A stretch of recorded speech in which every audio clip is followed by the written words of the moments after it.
Bonjour tout le monde et bienvenue sur le podcast AI for You. Aujourd'hui, on va recevoir Victor Lesquieux qui est data analyst en freelance. Pour être en freelance, Victor a choisi d'être en portage salarial. On va discuter avec Victor de pourquoi il a choisi le portage salarial et quels sont les avantages par rapport à l'auto-entreprise. On va également parler de son parcours, comment il a trouvé sa première mission, pourquoi il est passé freelance et est-ce qu'il se reverrait passer dans le salariat classique. Si vous aussi vous voulez passer freelance, mais que tout ça est un peu nébuleux, comment créer son entreprise, comment trouver son premier client, etc., ne vous en faites pas. On a créé une formation pour vous accompagner sur tous ces sujets-là. Si ça vous intéresse et que vous voulez en savoir plus, n'hésitez pas à cliquer sur le lien dans la description. Sans plus de transition, voici ma conversation avec Victor. Hello Victor et bienvenue sur le podcast. Salut Morgane, merci pour l'invitation. Du coup, avant de commencer cette interview, est-ce que tu peux te présenter en quelques mots? Ouais, du coup, je m'appelle Victor Lessieux, j'ai 27 ans. J'habite et je suis originaire de Lille. Je suis consultant indépendant en data analyse depuis juin 2022. Et du coup, tu as fait quoi comme parcours pour faire de la data analyse? Alors, après mon bac S, j'ai fait un DUT statistique et informatique décisionnelle à l'Université de Lille. Donc, du coup, pendant 2 ans, j'ai un peu découvert le domaine un peu de la data. Par la suite, j'ai intégré Polytech Lille, donc une école d'ingénieurs, toujours dans la région, où là, on a plus abordé des côtés plutôt analyse de données un peu plus poussée, inférentielle, etc. Ça a duré 3 ans et j'ai fait un stage de fin d'études au Luxembourg, dans une banque, la BNP Paribas, dans un service BI, donc Business Intelligence, sur tout ce qui était qualité de la donnée, donc mesure de la qualité de la donnée, monter une application autour de ça. Donc ça a duré 6 mois. Après, je suis vite du coup revenu sur l'île, où pas mal d'attaches et un peu mon secteur de prédilection, on va dire. Et j'ai travaillé dans un premier temps en ESN, donc une ESN sur l'île, pendant 4-5 mois, où j'ai fait quelques missions de mise en place de dashboards chez les clients. Pareil, très orienté BI avec des outils comme Digdash, ClickView, etc. Avant d'intégrer du coup là en interne la Banque Populaire du Nord, donc data analyst CRM. Puis après j'ai quitté pour raisons personnelles la région pendant 1 an et demi où je travaille au Crédit Agricole Normandie, toujours en tant que data analyst CRM, donc avec aussi une orientation un peu plus sur l'analyse web, etc. Donc, qui m'a vachement intéressé. Et puis en revenant de cette expérience-là, j'ai sauté le pas et je suis passé en tant que consultant indépendant. Donc là, je suis en portage salarial avec une société lilloise et du coup à la Banque Populaire du Nord, donc on est sur une mission toujours alors lead data analyst CRM. On travaille en équipe sur des sujets autour de la gestion de la relation client. Donc on va dire que c'est assez riche en termes de type de mission. Donc ça me plaît assez quoi. Depuis on va dire du coup, juin 2022, on avait commencé par une mission de 6 mois, et puis là, du coup, on a prolongé jusqu'à fin août. Voilà. D'accord. Comment c'était venu à l'esprit de passer indépendant, plutôt que de revenir faire un CDI ou un CDD en revenant du coup sur l'île? Bah, moi, j'ai toujours un peu cette fibre de vouloir faire des choses, quelque chose un peu à moi, un peu et dans ma manière de faire. Du coup, en revenant de mon expérience en Normandie, j'ai quand même pas mal cogité, j'ai beaucoup réfléchi, je me suis pas mal questionné, j'ai pas mal questionné d'autres personnes que j'avais du coup assez vite ciblé, même il y a quelques temps, la possibilité de passer en freelance. Je n'imaginais pas se faire ça forcément tout de suite. Après, avec les opportunités, avec les opportunités et le fait de discuter avec les gens, voilà, j'ai sauté le pas. Moi, je me sentais plus forcément de revenir en CDI dans le milieu de la banque parce que c'est un secteur du coup de prédilection pour moi où j'ai fait pas mal j'ai pas, on va dire maintenant quelques expériences. Donc voilà. On va dire que c'était une question d'opportunité parce il y avait un vrai besoin chez un client que je connaissais, avec des personnes que je connaissais. Et du coup, bah, j'ai sauté le pas et en discutant aussi avec d'autres personnes qui m'ont vachement conseillé, orienté vers des solutions pour pouvoir y arriver rapidement, on va dire. Et du coup, ouais, t'avais la mission en fait par ton contact, par ton réseau. C'est ça, oui, exactement. Bah, en fait, vu que je travaillé pendant 2 ans à la Banque Populaire du Nord, Donc, ça s'était très bien passé. Moi, ça me plaisait beaucoup. Je m'entendais très bien avec les équipes. En revenant, il y avait un réel besoin. Il y a quelqu'un qui partait dans les équipes. Et du coup, ils m'ont proposé le poste déjà en CDI. Alors, moi, j'ai un peu, du coup, un peu posé ma patte en disant, moi, il y a quelque chose qui, je ne reviendrai pas en CDI parce que j'avais envie aussi de découvrir peut-être potentiellement autre chose. Je ne savais pas vraiment. Ou en tout cas, faire quelque chose de différent, on va dire. Et en fait, en discutant, moi, j'ai dit, s'il y a une possibilité de le faire, ça serait en tant que indépendant ou en prestation. Donc, ça a été accepté et puis on a trouvé, ça n'était pas forcément facile au début parce que ils n'étaient pas forcément habitués à ce genre de solution. On a un peu, on va dire, poussé pour que ça se fasse. Il y avait un réel besoin chez eux et puis moi, une réelle envie aussi de pouvoir commencer sous ce mode-là. Donc, on a trouvé un terrain d'entente et ça s'est fait du coup assez rapidement quand je suis revenu finalement, même s'il y avait quand même beaucoup de questions qui se posaient, ça s'est fait très rapidement parce qu'il y avait un réel besoin et du coup moi on va dire, j'ai saisi l'opportunité. Et du coup, est-ce que tu avais des craintes avant de te lancer du coup à ton compte? Parce qu'il y a pas mal de gens, ça fait un peu peur. Ils ont envie de se lancer en freelance, mais ça fait Ouais. un peu peur. Toi, est-ce que tu avais des craintes, des choses sur lesquelles tu n'étais pas sûr? Ah ouais, moi j'avais quand même j'ai quand même pas mal de questions qui se posaient parce que moi, je m'étais renseigné quand même un peu sur le mode, voilà, mais après c'était c'était comment on contractualise avec un client, est-ce qu'il fallait monter une structure, comment ça se passait au quotidien, la relation avec le client, pas mal de questions comme ça. Et en discutant avec pas mal de personnes, du coup, qui avaient déjà sauté le pas en tant qu'indépendant, moi, ça m'a permis un peu de me rassurer, de me rendre compte qu'en fait, qu'il y avait pas mal de points de blocage que je me faisais moi, mais qui n'étaient pas forcément réels, parce que c'est des questions qu'on se posait forcément, mais en final, il y avait pas vraiment de questions à se poser. Et donc, c'était vraiment en discutant, en contactant des personnes qui avaient déjà fait ça, que moi, ça m'a permis de balayer ces craintes et de me lancer. Et c'était quoi ton principal blocage finalement? L'idée, c'était de voir comment contractualiser avec un client, qui allait faire le contrat. Est-ce qu'on avait toutes les facultés de le faire? Est-ce que, par exemple, il n'y avait pas des clauses, on avait besoin de quelqu'un voilà, pour se porter garant sur le contrat on va dire, tout ce qui est un peu le milieu juridique que je ne connaissais pas du tout.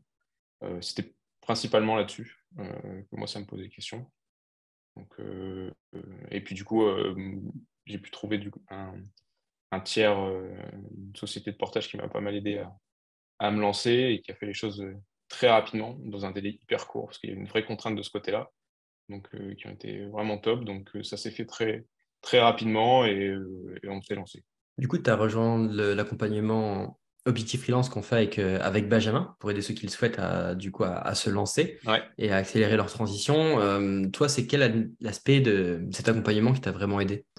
Déjà, c'était de faire du contact parce que je savais que forcément, en passant en tant qu'indépendant, c'était, on va dire, un point hyper important de connaître des gens qui travaillent dans ce milieu-là, qui ont potentiellement un réseau, et du coup, pouvoir se le partager. Là, typiquement, quand il fallait se lancer et trouver une société de portage, du coup, ça m'a permis, via les contacts qu'il y avait dans la formation, de trouver un contact pas très loin déjà, et où on a pu le faire très rapidement. Donc il y avait déjà cet aspect-là. Et puis après, tous les côtés un peu juridiques, comment monter de structure, est-ce qu'il y avait une marche à suivre, est-ce qu'il y avait sous quel délai, etc. Donc moi, ça m'a permis de faire un peu mon planning de mon côté. Donc aujourd'hui, je suis pas encore j'ai pas encore ma société qui est montée, mais en tout cas, je sais ce qu'il faut faire et je sais comment le faire et dans quel ordre pour le jour où je vais me lancer plutôt. Donc là, aujourd'hui, tu es en portage. Est-ce que tu peux expliquer ce que c'est que le portage salarial aux personnes qui nous écoutent? Non, du coup, la société de portage, ça change pas grand-chose comparé à une ESN parce que on est en CDI dans cette société, mais elle gère tous les côtés, on va dire, administratifs pour nous. Donc, moi, ça me permet de rester dans un statut CDI avec une mutuelle, de cotiser voilà, pour mes charges et ma retraite, etc. Donc, ça change pas grand-chose. Le seul côté, c'est que du coup, moi, je suis libre de gérer tout le côté commercial avec mon client, la relation que j'ai avec lui, et de me concentrer vraiment sur ma mission. Donc, on va dire, j'ai envie de dire, c'est une solution qui est encore assez accompagnée parce que bah, il n'y a pas besoin de monter encore une structure, de trouver une mutuelle, une assurance professionnelle, etc. Donc, on va dire que c'est une solution je trouve très bien pour commencer et qui permet aussi bah, d'être dans un statut, euh, on va dire, qui favorise après une transition vers le freelance parce que ça permet de souvent bah, passer par une rupture conventionnelle, etc.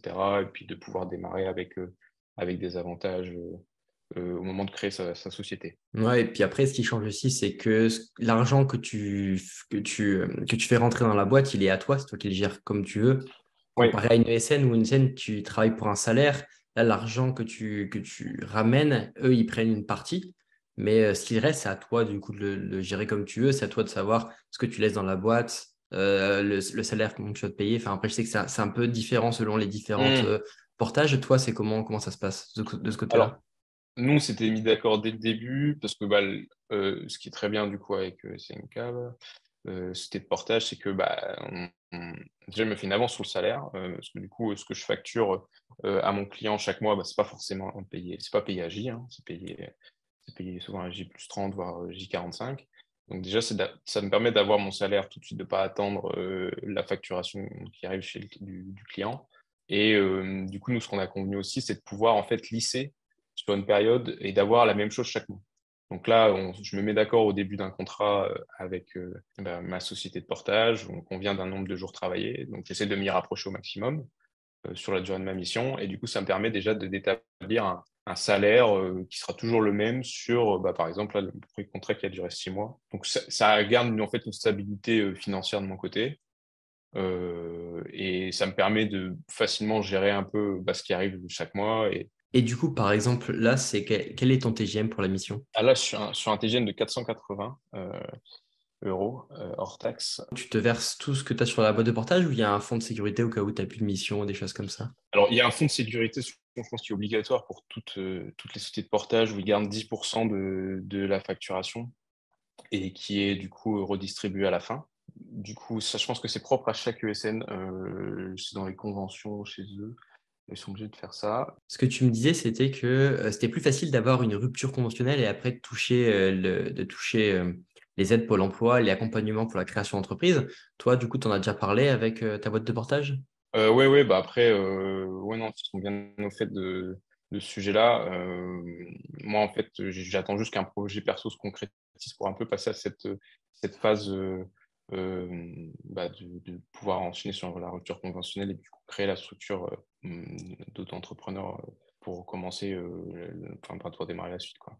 Parce que le CDI, c'est aussi pas mal pour faire des achats des immobiliers, des choses comme ça, ce qui est un peu plus compliqué en auto-entreprise. C'est vrai qu'il y a pas mal de gens qui disent oui, je suis en auto-entreprise et je galère pour avoir un achat immobilier. Toi, du coup, ce que tu m'avais dit, c'est que le projet perso, c'était justement d'être en portage parce que comme ça, il y a un CDI et c'est plus facile d'acheter. Pour les banques, etc., eux, quand ils voient la différence entre un CDI portage ou un CDI normal. Non, non, il n'y a pas de différence qui est faite aujourd'hui. De toute façon, on a une fiche de paie assez classique où marqué CDI. Donc, vis-à-vis d'une banque, c'est complètement transparent, ce qui permet du coup de pouvoir emprunter plus facilement. Parce que alors, je sais que j'ai pas fait le test, mais je sais que en tant qu'entrepreneur, c'est un peu plus compliqué. On parle souvent d'avoir au moins 2 bilans complets avant de pouvoir bénéficier d'un crédit immobilier. Donc, non, vis-à-vis d'une banque, en tout cas, moi, en faisant les démarches, j'ai jamais. De toute Et façon, là, c'est complètement transparent, il n'y a pas moyen de le savoir. Donc, voilà. ouais. Finalement, le passage, même sur notre entreprise, repasser en portage après, auto-entreprise, enfin, ça se fait c'est assez fluide finalement. L'un comme l'autre, c'est pas beaucoup d'administratif. Et toi, du coup, par rapport à quand tu étais en CD ou en CDI, est-ce que ça t'apporte vraiment plus de liberté d'être du coup en freelance? On va dire oui et non. Moi, je trouve que ça m'apporte de la liberté parce que ça me permet de choisir mes missions, bah, de pouvoir aussi choisir mes formations parce que aujourd'hui, moi, voilà, j'ai pas besoin de faire valider des budgets auprès d'entreprises, des budgets de formation. Du coup, c'est propre à moi. Et pareil, ça me permet aussi un peu, alors tout dépend, ça dépend du client, mais aussi de gérer un peu son temps. mieux son temps, en tout cas, selon ses envies et ses besoins. Donc, c'est un peu plus facile, je trouve, de ce côté-là. Après, on reste quand même assez dépendant. C'est pour ça que je mets un peu non, je dirais un peu non quand même. On reste assez dépendant des clients. Moi, j'ai pas assez de recul, en tout cas, sur différents clients pour voir si on peut être aussi bridé sur des missions, je sais pas, par exemple, en total présentiel ou avec, pareil, des missions imposées, des jours imposés. Donc, je n'ai pas encore assez de recul pour connaître ça, mais en tout cas, de mon point de vue, ouais, ça m'apporte en tout cas plus de liberté et on va dire, dans ma gestion, je trouve ça plus simple. Ouais. Moi, après, oui, je pense que c'est totalement dépendant du client, quoi. Si le client il est chiant et qui a envie que ce soit comme ça, et qui ne te laisse pas de liberté, bah, en fait, tu as toujours la liberté de ne pas avoir ce genre de client, quoi. Enfin, en vrai, si ça Ouais. se passe mal, tu peux toujours dire, bah voilà, tu cherches un autre client et après, une fois que tu as un autre client, tu dis, bon, bah voilà, ça se passe pas bien, je me sens pas bien dans cette mission et je peux Hmm. toujours changer de client plus facilement que si tu es en ESN et qu'on te place chez un client et que là, l'ESN dit, bon, bah tant qu'on n'a pas trouvé de mission, tu resteras là. C'est vrai que là, tu quand même plus ton mot à dire, quoi. Ouais, c'est ça. Si on compare à une ESN, ouais, on gère vraiment l'aspect aussi commercial. Donc, ça apporte énormément de pouvoir choisir sa mission, de savoir à quel prix on va être finalement presté. Donc, ça apporte beaucoup plus de liberté de ce côté-là. Et du coup, ça permet on comprend un peu mieux comment ça peut fonctionner au niveau du client en termes de budget, de ce qu'il cherche en termes de profil, etc. Donc, c'est beaucoup plus clair et beaucoup plus simple, je trouve, de ce côté-là. Et toi, aujourd'hui, tu travailles comment? En remote, en hybride, en full présentiel? Ça se passe comment? Là, je suis en hybride. Après, du coup, je m'adosse en fait au client et à ce qu'il aussi fait chez lui. Donc, là, je suis en hybride. Ouais. 2 jours, on va dire 2 jours à distance, 3 jours en présentiel. Et tu penses pour toi que c'est plus facile de négocier un peu le hybride présentiel, etc., quand tu es en freelance, de trouver des missions comme ça? Je sais que moi, dans Mm. mon réseau, un peu quand je parle, c'est vrai qu'il y a la plupart des gens qui sont en freelance, j'en vois plus, j'en vois aucun qui est en full présentiel. Ils sont soit en remote, soit en hybride. Toi, t'en penses quoi par rapport aux gens que avec qui tu as pu discuter? Bah, je sais pas, mais j'ai l'impression que c'est quand même un peu plus libre parce que je pense que quand le client fait appel, on va dire, à quelqu'un en freelance ou en indépendant, il y a un réel besoin qui est assez fort. Je pense qu'ils sont beaucoup plus ouverts. C'est un peu enfin, la plupart du temps, je trouve dans une situation d'urgence où il leur faut vraiment quelqu'un tout de suite. Et je pense que du coup, c'est beaucoup plus adaptable pour eux. Enfin, ça adapte beaucoup plus finalement, à ta manière de fonctionner aussi, si le besoin, et en tout cas ton profil match complètement avec ce qu'ils cherchent sur le moment. Donc, je pense de ce côté-là, c'est peut-être plus simple, ouais, effectivement. Là, du coup, toi, pour cette mission-là, tu vas trouver par rapport à ton réseau. Si demain, tu devais retrouver une mission, tu t'enclencherais quoi comme levier pour essayer de trouver une nouvelle mission? Bah, c'est justement tout le travail que j'essaye de faire aussi quand j'ai un peu de temps, du coup, de pouvoir un peu contacter des sociétés qui fonctionnent avec des personnes en freelance, donc, aussi bien des ESN qui proposent, en tout cas, qui passent par des personnes en freelance euh, et leur proposer des missions. Donc, j'essaie aussi de contacter ce genre de société ou en tout cas déjà répondre des fois à leur appel et leur donner et les garder les contacts et de pouvoir donner les dates de disponibilité, etc. Donc, de garder un lien au cas où le jour, on va dire, où j'ai une visibilité sur une mission qui se termine et du coup, un besoin aussi de mon côté.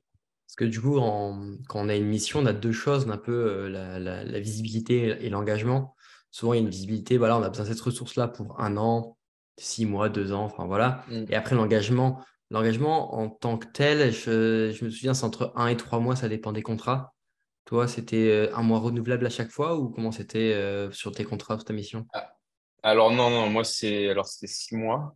J'ai signé un premier contrat de 6 mois plein.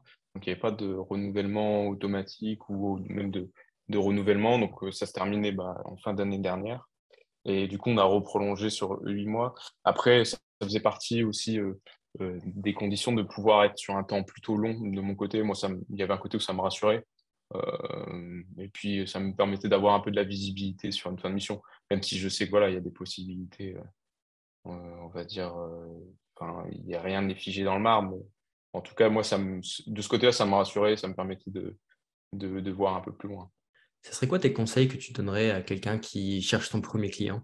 Bah, moi, je pense que tout se passe par le contact, hein. Il faut essayer de contacter des personnes qui sont en freelance, des apporteurs d'affaires, euh, et de pouvoir du coup discuter avec eux, de comprendre les besoins qu'ils ont, de donner un peu ses domaines de prédilection, enfin, de faire du contact, je dirais, dans un premier temps. Donc, pas hésiter d'aller rencontrer des gens qui ont des missions à proposer et un peu, voilà, de passer des CV, j'ai envie de dire, tu vois, de manière assez, assez classique, quoi. Mais du coup, le contact, je dirais.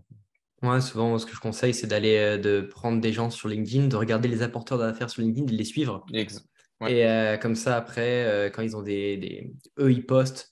Après, ce qui peut être cool aussi, c'est de passer par le réseau des anciens élèves. En vrai, souvent, ça marche plutôt bien. De dire, ah tiens, est-ce que vous mm, avez des missions? Parce que du coup, souvent, on recommande plus facilement des gens qui ont fait les mêmes études que nous.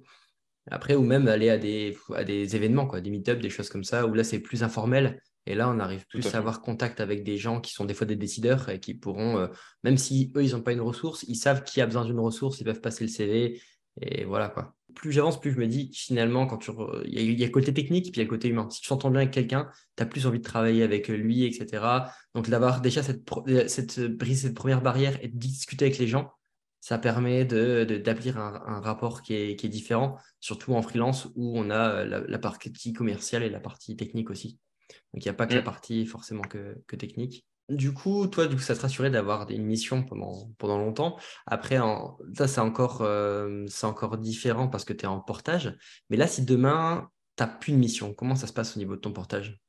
Alors, bah, comment ça se passe du coup bah, du coup, il n'y a plus de facturation et du coup, bah, forcément, il n'y a plus de revenus de mon côté. Après, comme je pense qu'on l'avait évoqué tout à l'heure, il y a une réserve au cas où il y a on va dire, on a des moments où il n'y a plus de mission pour quand même avoir un certain niveau de revenu qui soit garanti. Mais du coup, on garde quand même tout ce que le côté mutuel, etc., bénéfices, bah, comme quand on est finalement en CDI. Donc, ça se passe comme ça. Après, le but aussi, c'est pour la société de portage qui propose aussi de trouver des missions, donc d'avoir aussi des apporteurs d'affaires de leur côté. Donc, le but, c'est que ça se passe bien pour tout le monde. Donc, il n'y a pas vraiment de solution à ce moment-là, mais en tout cas, il y a des choses qui sont faites pour quand même avoir un certain capital et de pouvoir quand même bah, profiter de ce temps-là pour rechercher une autre mission. C'est vrai qu'en freelance, faut aussi avoir une capacité à bien gérer son argent et pas tout flamber. Parce que sinon, Mm. du jour au lendemain, on n'a juste plus rien. Là, toi, ça va, tu as le droit au chômage. Donc, si demain, tu faisais une rupture conventionnelle, par exemple, avec ta boîte de portage, par exemple, pour un projet perso, pour faire une reformation professionnelle ou des choses comme ça pendant quelques mois, tu pourrais avoir le Mm. chômage. C'est vrai qu'en freelance, il n'y a pas ce truc-là. Donc, faut bien prendre en compte que quand on est en freelance, il faut prendre de l'argent, en mettre de côté pour au cas où il n'y a pas de mission, etc. Là, c'est cool, c'est que la boîte de portage un peu le fait pour soi. Et aussi, de fait d'être en boîte de portage, là, tu es en relation, ce que je disais, avec des apporteurs d'affaires. C'est une ESN finalement. Et en fait, quand on est en freelance, on peut passer par le même réseau, quoi. Passer par les apporteurs d'affaires, passer par les ESN. Et ça permet bah, tu laisses un pourcentage, souvent c'est entre 10 et 15%. Mais en général, moi, j'entends la plupart du temps 12%. Ouais, moi, c'est ce que j'entends aussi de mon côté. Ouais. Et l'idée, c'est que ce qui est vraiment cool, c'est qu'on n'a pas plus besoin vraiment de se vendre, quoi. On peut chercher de notre côté. À côté de ça, il y a des ESN, des apporteurs d'affaires qui vont nous apporter tout le temps des nouvelles missions. Et comme ça, on n'est plus tout seul, quoi. Et les gens, ils travaillent pour vous parce que bah, ils travaillent pour vous pour avoir une commission. Donc, ça fait qu'on est bien plus attractif parce qu'on est proposé à bien plus de choses. Donc, c'est vrai que c'est quelque chose à pas sous-estimer, quoi. Ouais, non, mais c'est ça, tout à fait. Là, du coup, demain, toi, ton but, c'est après, une fois que tu auras fait, tu n'auras plus besoin du CDI finalement pour emprunter, d'être à ton compte. Est-ce que là, du coup, une fois que tu seras à ton compte, tu auras un peu plus peur de se retrouver sans contrat parce qu'il y a moins de fils de sécurité, tu dois tout gérer tout seul? Bah, disons que, bon, après, moi, déjà, quand j'ai commencé à me renseigner sur ces sujets-là, c'était aussi de regarder bah, comment était un peu le marché de l'emploi. Alors, je sais que ça peut encore évoluer, mais moi, j'ai vraiment pas d'a priori sur le fait de retrouver une mission. Il y avait quand même pas mal. Enfin, on a la chance, je pense, quand on travaille dans la data, d'avoir quand même pas mal d'opportunités qui nous sont proposées. Donc, c'est vraiment pas un sujet pour moi. Je pense que les sujets sont plus vraiment sur la construction autour de comment créer la société, etc. Donc, c'est pour ça que notamment la formation, je participe à la formation que tu proposes pour un peu mieux comprendre ces sujets-là. Mais vraiment, les sujets, en tout cas, j'ai pas encore cette crainte-là. J'y ai pas encore été confronté, mais j'ai pas vraiment cette crainte-là, on va dire. Et là, maintenant que tu as tenté l'expérience, est-ce que tu devrais revenir en salariat? Pourquoi pas? Après, je pense que c'est un peu comme, on va dire, enfin, je remonte à l'époque, j'allais dire, mais c'est que 6 mois de ça. Euh, on va dire, on saisit l'opportunité de commencer parce que c'est quelque chose qui m'intéressait. Moi, je pense que si demain, je retrouve en tout cas un poste en interne qui m'intéresse, dans un contexte qui m'intéresse, avec des missions que je trouve cool, je me refuse de rien, en tout cas. Ouais, moi, pareil, je me dis si un truc qui me botte bien Mm. en salariat ou un truc où tu sais que c'est des postes, finalement, les postes sont pas tous ouverts en freelance, quoi. C'est plutôt quelque chose de technique, etc. À part dans les grosses boîtes où finalement, des fois, en grosse boîte, tu vois des managers, des N+1, N+2 qui sont là et ça fait 3 4 5 ans qu'ils sont là, ils sont en freelance, quoi. Ouais, Ça arrive. C'est vrai que souvent, si on veut construire une carrière dans une boîte, il y a une boîte qu'on aime vraiment, où on partage vraiment la vision avec la boîte, ça ne me dérangerait pas. Le plus gros problème, c'est que faut trouver une boîte qui ait la même vision que moi sur pas mal de choses. Et c'est vrai que c'est quand même assez différent où quand tu es quand tu en freelance, tu es là pour réaliser ta vision. Quand tu travailles pour quelqu'un d'autre, tu es là pour réaliser sa vision, quoi. Et ça, c'est aussi quelque chose qu'il faut prendre en compte. tout à fait. Non, mais, ouais. Et du coup, est-ce que tu conseillerais ça à quelqu'un qui a envie de tenter l'expérience? Bah, oui, moi je pense que si on a envie de tenter l'expérience, il faut oser le faire. Après, il y a toujours des moyens de revenir en arrière, il n'y a rien de figé, hein. De toute façon, c'est comme demain prendre un poste en CDI. Voilà, faut se laisser le temps de comprendre et d'analyser la situation. Mais non, je pense qu'il n'y a vraiment pas de, faut oser le faire. Après, aujourd'hui, je pense que c'est un marché en plus qui s'ouvre pas mal. Il y a quand même beaucoup plus de missions, j'ai l'impression, en freelance qu'il pouvait n'avoir auparavant. Donc, il y a des réels besoins, on va dire, aujourd'hui sur le marché. Je pense qu'il faut vraiment pas hésiter, si on a envie de le faire, hein, bien sûr. Je pense que c'est pas forcément destiné à tous, hein, donc que je peux comprendre tout à fait. Mais non, il faut pas hésiter. Il faut surtout essayer de questionner après des personnes qui sont déjà qui fonctionnent déjà en freelance et de voir si ça peut être intéressant pour soi de le faire. Et puis, j'ai envie de dire, même moi, je me posais beaucoup la question de me dire, est-ce que je suis assez légitime avec, parce que finalement, j'ai réellement 3 ans, allez, 3 ans et demi d'expérience réelle sur des postes de data analyst, en tout cas sur des parties bancaires.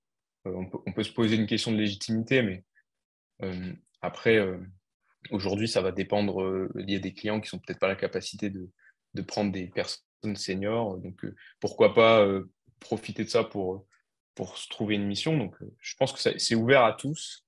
Il faut juste avoir envie et essayer, quoi. Non, mais c'est très juste ce que tu dis, c'est que finalement, le freelancing, c'est plus un truc d'état d'esprit qu'un truc d'expérience. Ouais. Parce que, il y a des boîtes qui ont besoin de juniors aussi. Et quand ils prennent des juniors en ESN, qui prennent un junior en ESN ou via une boîte de portage et que le mec est en freelance, pour eux, c'est la même chose en fait. Ils vont pas payer plus cher, ça revient à la même chose. Donc en fait, les gens, ils ont besoin besoin de juniors. Moi, ma première mission, j'étais dans une ESN, j'étais Mm. data scientist junior chez Decathlon. Si j'avais été du coup en ESN, si j'avais été en freelance, en fait, ils n'auraient pas attendu de moi beaucoup plus d'efficacité. Je pense que c'est un peu une barrière qu'on se met nous-mêmes en disant ah peut-être que si j'avais ou quand j'aurais plus d'expérience, je me lancerais. Et en fait, c'est un peu de la procrastination déguisée quoi. C'est un peu du Mm. coup comme je me dis que j'ai besoin de plus d'expérience, et ben du coup je retarde le moment où je vais me lancer le plus possible. Alors qu'en fait, finalement, c'est sûr, en fait, si on a moins d'expérience, on aura un TG moins élevé, mais ça ne veut pas dire qu'on ne peut pas se lancer, quoi. Ouais, je pense qu'il y a vraiment des postes ouverts à tous, et même dans des plus petites structures aujourd'hui, hein. Je vois même des PME qui s'intéressent ces sujets de freelance, qui savent que forcément, il y a un attrait pour eux déjà d'urgence de pouvoir trouver un profil qui les intéresse. En ESN, je pense que forcément, on a la possibilité aussi d'avoir un tarif qui est plus compétitif. Donc, ça peut être aussi plus intéressant pour eux.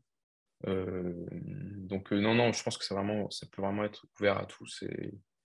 Là, moi, j'avais, par exemple, quand je cherchais une mission freelance, à un moment donné, avant d'aller chez ADO, j'avais des boîtes et finalement, c'était des PME et des startups des fois qui me demandaient, ah tiens, des startups à Paris qui disaient, ah tiens, ouais, j'ai envie de faire je fais un nouveau produit, quoi. Et là, on a envie de mettre une brique un peu data science.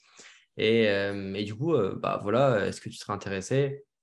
La plupart du temps, faut être sur ces projets-là, il faut être un peu touche à tout. Donc ça demande quand même plus d'expérience dans le sens où il faut savoir quelle est notre compétence et où s'arrête, quelles sont nos limites, quoi. Parce que C'est les ça. personnes, eux, ils savent pas trop, ils disent, bah voilà, nous, on a besoin de faire ça. Et du coup, ils te donnent un peu vraiment à la fin le produit. Mais en fait, pour faire ça, par exemple, moi, à ce moment-là, j'ai dit, bah voilà, côté data science, je maîtrise. Côté mise en production, il y a plein de choses où il faudrait peut-être une deuxième Mm. personne qui est plus mise en production. Et parce que c'était quelque chose avec qui, à cette époque-là, du coup, j'étais sorti de test, ça faisait longtemps que je n'ai pas mis en production. Je n'étais pas sûr de mes compétences à mettre en production. Donc voilà, ça, je pense, ça demande un peu plus d'expérience parce qu'il faut avoir du recul sur la thématique. Mais après, dès que c'est dans une scène pour une mission dans laquelle il y a déjà une équipe de data science où on va et on va épauler une équipe, bah, du coup, là, Mm. c'est bien. Et en plus, moi, ce que je recommande la plupart du temps aux personnes qui débutent, c'est d'aller dans une équipe où il y a déjà des gens parce que c'est là où on apprend le plus, en fait. On apprend au contact de personnes qui ont déjà plus d'expérience que nous ou même qui n'ont pas d'expérience, pas plus d'expérience que nous, mais en tout cas qui travaillent sur le même domaine et qui peuvent nous transmettre un petit peu ces choses-là. Mm. Non, mais c'est ça, je pense qu'il faut connaître, on va dire, ses limites, et surtout se connaître soi. Donc, c'est peut-être ça qui te demande peut-être un peu plus d'expérience. Alors, moi, de manière très humble, je pense qu'il faut travailler dessus, mais il faut savoir sur quoi on a une vraie expertise à montrer et de se dire, bah, il y a des terrains où je ne peux pas aller parce que je ne me sens pas à l'aise déjà, peut-être Mm. à tort ou à raison, mais se connaître et pour pouvoir proposer déjà un service qui est déjà intéressant, qu'on peut mettre en avant et sur lequel on peut être efficace assez vite, quoi. Et de ne Ouais, pas proposer, c'est sûr, des choses qu'on ne sait pas ou peut faire, quoi. C'est ça. c'est ça. Après, il y a des choses forcément, par exemple, qu'on peut se dire, tiens, ça, je pourrais monter en compétence facilement Tout à dessus. fait. Par exemple, je sais pas, on est habitué à faire du JCP, la personne, elle travaille sur du Azure. On se dit, bah allez, je me mets une semaine, j'essaie de comprendre tout ce que je fais sur JCP. Normalement, je peux trouver l'équivalent sur Azure ou sur AWS. Ça, je peux le maîtriser, ça va aller, j'ai déjà fait des trucs et tu te formes, tu te prends une formation d'une semaine sur un truc et tu bosses à fond sur Azure. Je suis sûr qu'à la fin d'une semaine, c'est bon, quoi. Pareil Mm. pour un nouvel outil je sais pas si tu as déjà utilisé par exemple Tableau, mais si on dit à quelqu'un qui a déjà fait du ClickView et d'autres choses, on dit bah tiens, on veut quelqu'un qui fasse du tableau, je pense que tu mets une semaine dessus, tu retrouves un peu les mécanismes Les marques, des ouais. autres choses, et puis après c'est parti quoi. Là, on arrive un peu à la fin de l'interview. À chaque fin d'interview, j'ai quatre mêmes questions que je pose à tout le monde. La première, c'est quel conseil donnerais-tu à quelqu'un qui veut se lancer en data analyse? Pour quelqu'un qui veut se lancer en data analyse, je dirais qu'il faut être plutôt curieux, d'être assez intéressé par le domaine d'activité du client, de se dire que c'est quelque chose voilà, où on a une certaine appétence, parce que ça permet déjà, quand on apprécie quelque chose, ça permet aussi de pouvoir apporter un œil critique.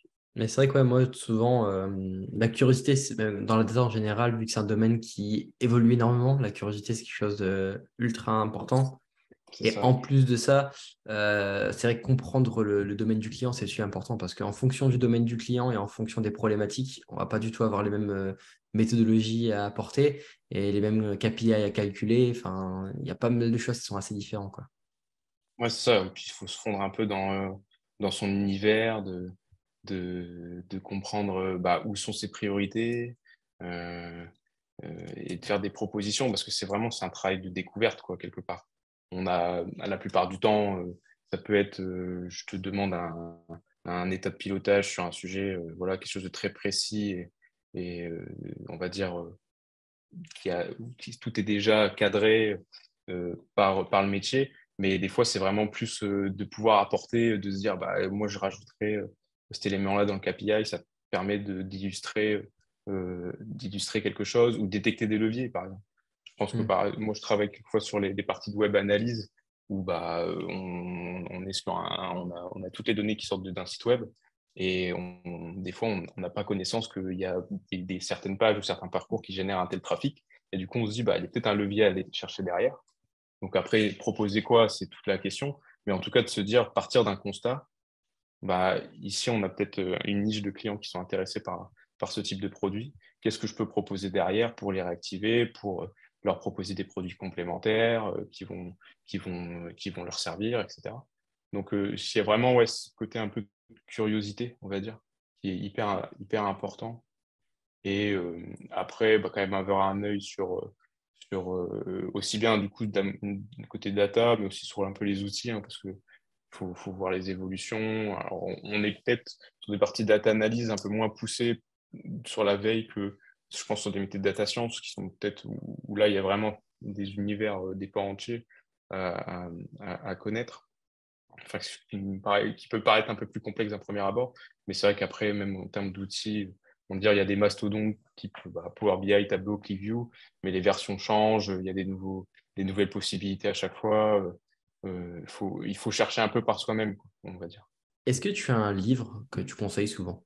Un livre, alors moi j'ai lu, parce que bon, du coup je suis passionné de foot, et un livre qui s'appelait Big Data Foot, un peu toute l'utilisation de la data dans cet univers-là et comment ça, enfin, on va dire, ça change complètement les pratiques enfin, des clubs, des performances physiques, etc. Donc c'est assez intéressant. Ça peut allier deux passions pour ceux qui aiment aussi bien la data et le foot. Donc moi je le recommande assez. C'est hyper intéressant et on a pas mal de cas d'usage euh, qui nous sont montrés avec pas mal d'interviews de personnes qui travaillent là-dedans aussi. Donc c'est assez intéressant. Ah, c'est cool parce que enfin, moi, c'est aussi ce que j'aime dans la data. En fait, c'est tellement transversal que si on a une passion, bah, on peut l'appliquer dans sa passion et c'est trop cool. Et Mm. sinon, si genre, moi, je sais que je suis quelqu'un d'assez curieux qui aime bien découvrir de nouveaux domaines, bah, ça peut être c'est cool pour découvrir de nouveaux domaines.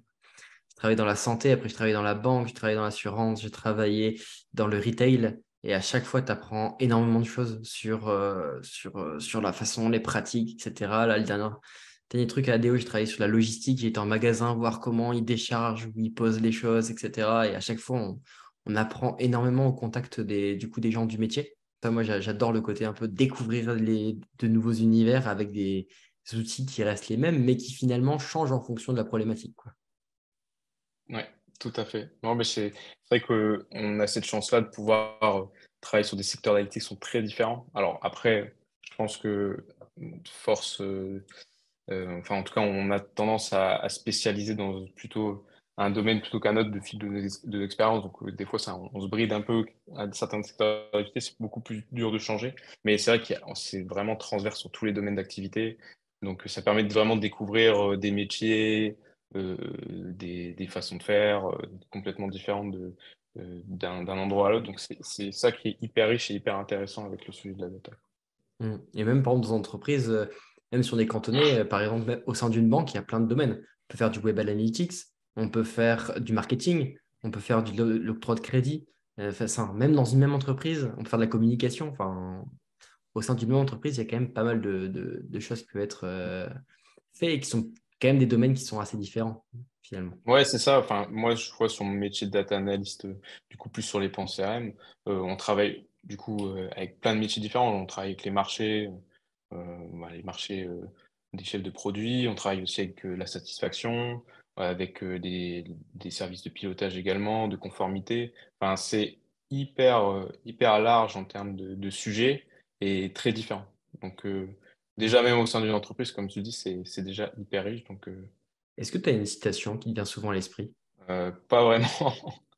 J'ai pas vraiment travaillé de citation, je suis pas moi Non, là-dedans. c'est pas obligatoire, hein, mais c'est une question que j'aime bien poser. Ouais, non, mais on va dire, non, pas vraiment. Est-ce que là, du coup, c'est un peu ton moment. Est-ce que tu as un message à faire passer, quelque chose que tu voudrais partager avec les gens qui nous écoutent? Par rapport à mes récentes expériences, c'est de pas hésiter à oser, de poser des questions, de voir ce qui se fait ailleurs et ce qui peut nous intéresser. Et pas forcément, voilà, éviter de se mettre des barrières et trop de contraintes dans sa tête parce on se rend compte qu'en discutant avec les gens, euh, parfois on se pose beaucoup de questions et les réponses sont pas si loin. Donc. Non, ouais, c'est intéressant. Souvent, Moi, il y a pas mal de choses aussi, hein, que même encore aujourd'hui, je me dis, ah tiens, même là, quand je suis passé en freelance, alors que j'ai pas mal d'années d'expérience, j'ai une thèse dans le domaine, etc., je me dis, est-ce que je suis légitime pour faire ça? Alors j'imagine les. Alors que, bon, finalement, oui, tu vois, mais on se pose quand même tous, on a tous à un moment donné le syndrome de l'imposteur, on se pose des limites. C'est assez difficile de sortir de sa zone de confort, mais c'est vrai que Mm. s'il y a quelque chose qu'on a envie de faire, en fait, moi, j'aime bien me poser la question, et au pire, tu vois, qu'est-ce qui se passe au pire? Au pire, en fait, finalement, bah, c'est pas grave, j'arrive, je me lance. Au pire, bah, j'ai pas de mission. Au pire, je vais retrouver un CDI, quoi. Ou au pire, finalement, je suis en CDI et à côté, je cherche une mission. Et si, quand je trouve une mission, bah, je Mm. fais le pas à ce moment-là, quoi. Donc, après, là, on parle pour le freelancing, mais je pense partout en général, quoi. S'il y a des choses qu'on attend le bon moment pour se lancer, finalement, on se lancera jamais. C'est la procrastination déguisée. Pour moi, en fait, finalement, la plupart du temps, quand on se lance, on n'a pas grand-chose à perdre, qu'importe le projet. En Assez tout, d'accord. Ouais, c'est ça. en tout cas, merci, merci Victor pour être là aujourd'hui, et pour partager, pour discuter sur ce sujet-là avec moi. Bah, merci à toi, Morgane. Salut. Merci d'avoir regardé cette vidéo jusqu'au bout. Si vous avez aimé, n'hésitez pas à liker et à vous abonner. J'espère que si vous hésitez à passer de freelance, cette vidéo vous aura convaincu. Dans tous les cas, on se retrouve dans une prochaine vidéo sur le thème de la data. Ciao.